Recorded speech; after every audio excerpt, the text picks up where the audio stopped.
In this video, I'm going to give you my #1 tip for fluency in English.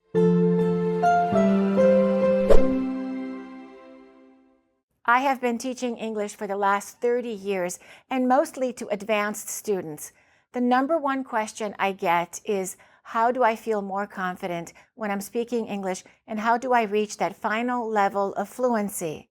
My students work in a professional environment where they are required to speak English every day. Many of my students still have insecurities about the way they're communicating in English. I would like to give you a tip in this video that I believe will fix that problem and will take you to the final step of fluency. You need to know which type of student you are.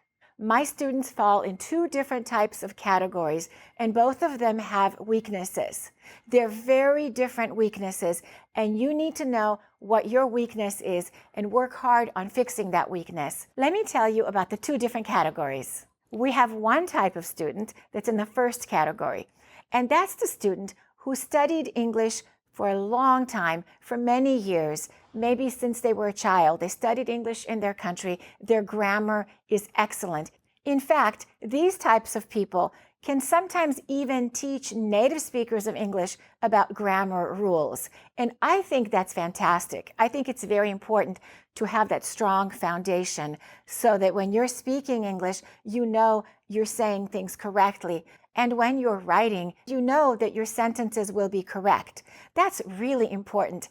It's very valuable to have a strong foundation in how the language works, to really understand the rules. That way, when you're speaking, you don't get confused between the present perfect and the present perfect continuous and the past simple tenses. Those are clear to you and you use them well. So, for example, you know the difference between I have done, I have been doing, or I did. It's wonderful to have that foundation. And if your grammar is advanced, you will also feel comfortable using the passive voice compared to the active voice. For example, it has been done, it was done. These things are clear to you. And I think that's fantastic. That's really, really important. A lot of people don't realize just how important that is and how good it feels when you've truly mastered English grammar. However, the weakness might be that you're not comfortable using idiomatic expressions and you're not comfortable speaking with native speakers because you just don't have the everyday words. You lack everyday vocabulary, and maybe you're not comfortable using informal speech and casual speech. When it's time to speak to colleagues during your break or just have small talk with native speakers at work or with clients, you feel insecure and you worry that your English is not good enough. Now, let's talk about the students that belong in the second category, and then we will talk about how to work on these weaknesses. These are people who are comfortable speaking English, maybe because they lived in an English-speaking country for a long time, maybe because they're very social, they really enjoy talking to people, they don't care about making mistakes, and they're listening to the expressions that native speakers are using, and they're imitating them. And when you listen to them, these people sound quite fluent. These types of people don't necessarily live in an English-speaking country.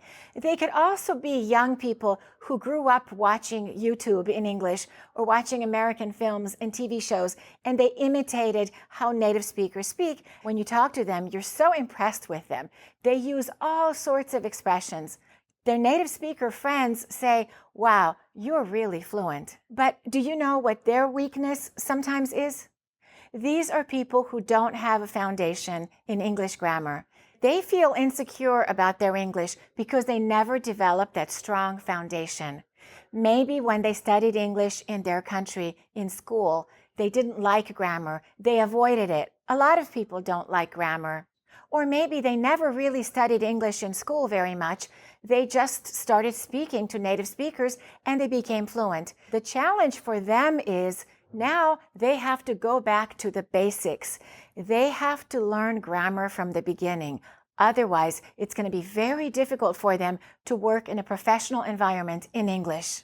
If they want a promotion, it might be difficult for them to get one because when they're writing email or when they're giving presentations, they're making lots of grammar mistakes, and that's making them feel insecure in a professional environment. So, to be truly fluent in English, you need both. You need to be in category 1 and category 2. You need to be the person whose grammar is excellent and the person who is comfortable using all sorts of idiomatic expressions, all sorts of different types of vocabulary, casual words, more formal words, and you need to be comfortable speaking with native speakers. When you combine those two, that's the final step of fluency. I used to teach a lot of advanced English classes, and in my classes, I always had both types of students. And as a teacher, the challenge for me always was, which group do I try to help the most? It was very important for me to always be teaching both groups in the same day. Sometimes I was helping them expand their knowledge of expressions, and sometimes we were focusing on advanced grammar. But I always knew that during my lessons, one group of people would feel that the lesson was very easy for them, and the other group was learning a lot, and vice versa. That's always a challenging thing for a teacher who's teaching advanced students. So, for you to be truly fluent in English, you need to make a decision that you're going to make that weakness a strength.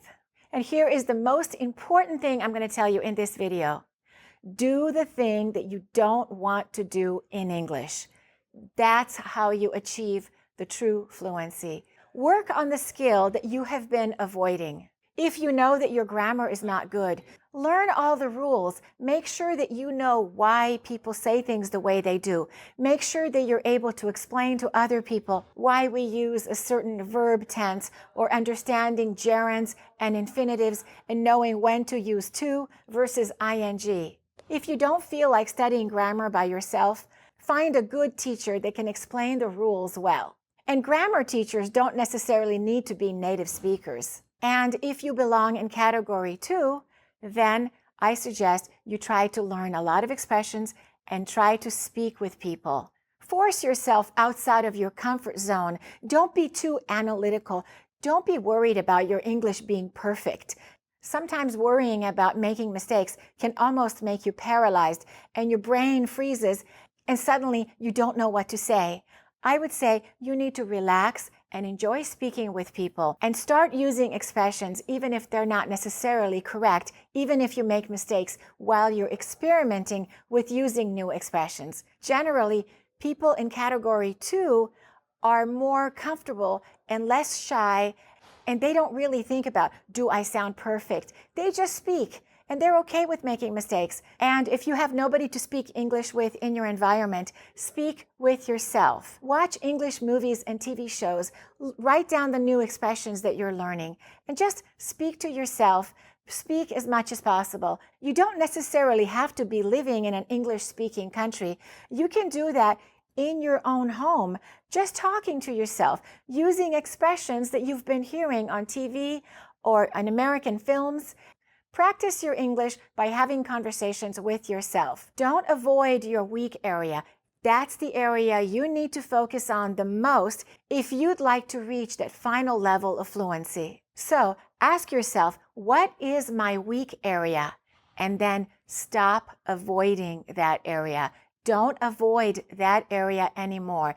That's the area where you need to put all your energy. So that's the secret to true fluency. Working on your weakness. What is your greatest area of weakness? And maybe for you, that final area of fluency is related to how you feel about your pronunciation and about your accent. You can definitely do something about that too.